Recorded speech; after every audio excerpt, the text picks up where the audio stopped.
बर्सातको मौसम भयो भने सबभन्दा गाह्रो यार यो वस्तुभावहरू घरपालुवा वस्तुभाव कुखुराहरूलाई गाह्रो पर्छ एकदम बिजोग भएर चलिरहेको छ नि गाई बस्तुलाई पनि घाँस सास दिनुपर्ने हुन्छ गोठाला जान मिल्दैन भिज्यो भने यो बाख्रा झन् एकदम रोगी भइहाल्छ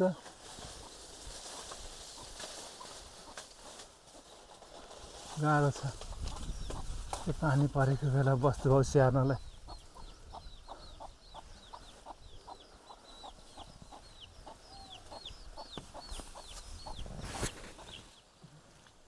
एभोकाडो दामीसँगले फलेको छ यहीँ सुन्तलाको बोट पनि छ यसरी सँगसँगै करिब 6-7 फुटको मात्रै फरकमा छ यो पनि राम्रै पक्ष हो यसलाई चाहिँ हाई डेन्सिटी प्लान्टिङ भन्छ बाक्लो गरेर रोप्ने बेग्ला बेग्लै जातको बिरुवा रोप्ने हैन एकले अर्कालाई सपोर्ट हुन्छ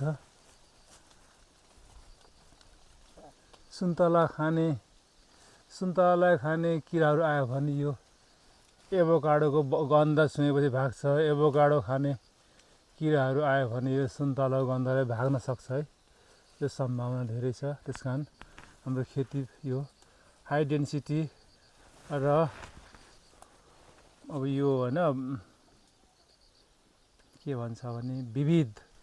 बाली प्रणाली चाहिँ सफल हुन्छ यो चाहिँ एकदम परम्परागत हाम्रो बाबुबाजेले गरिरहेको हो यो बाली प्रणाली यो प्रविधि अब यहीँ फुलहरू छ त्यही एभोकाडोको बिरुवा यहाँ अम्बा यसरी मिक्स बाली लाउँदाखेरि चाहिँ रोग किराहरूको प्रकोपहरू घटेर जान्छ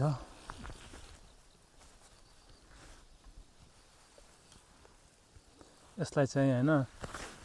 प्लान्ट डाइभर्सिटी विविध खेती विविध बाली लगाउने प्रणाली भनिन्छ प्लान्ट्स डाइभर्सिटी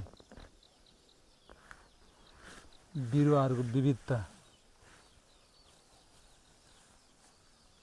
वाउ दामी छ यो पानी परेर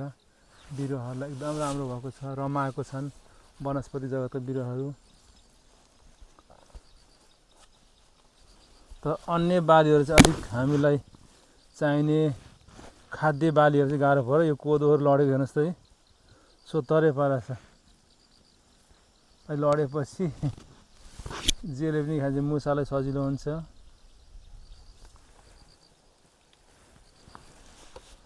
हा यस्तै हो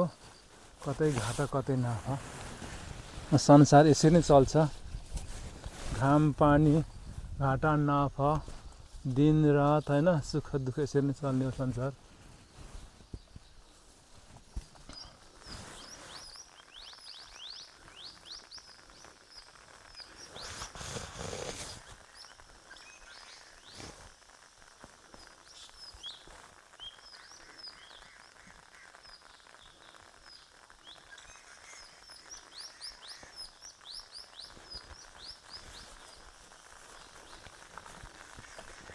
हेर्नुहोस् मुगामा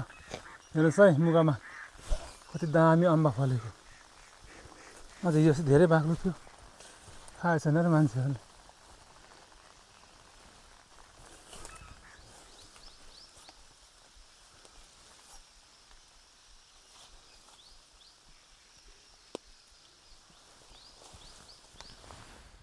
ल हेर्नुहोस् त वाह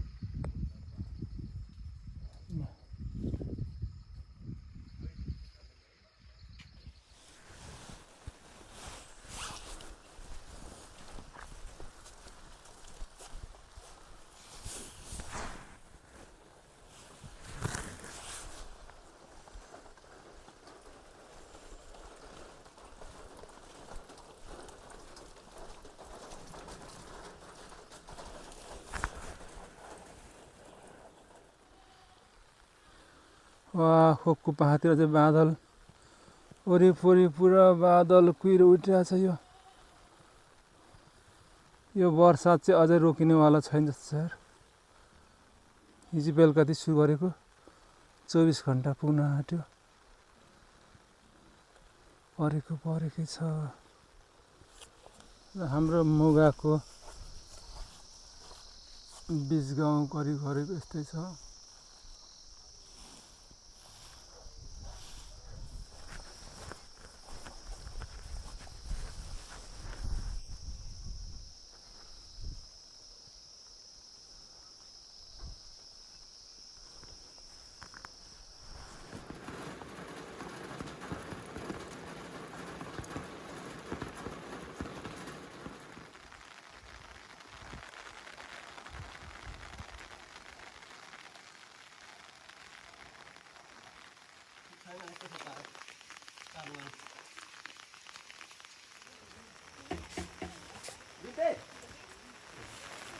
बाबा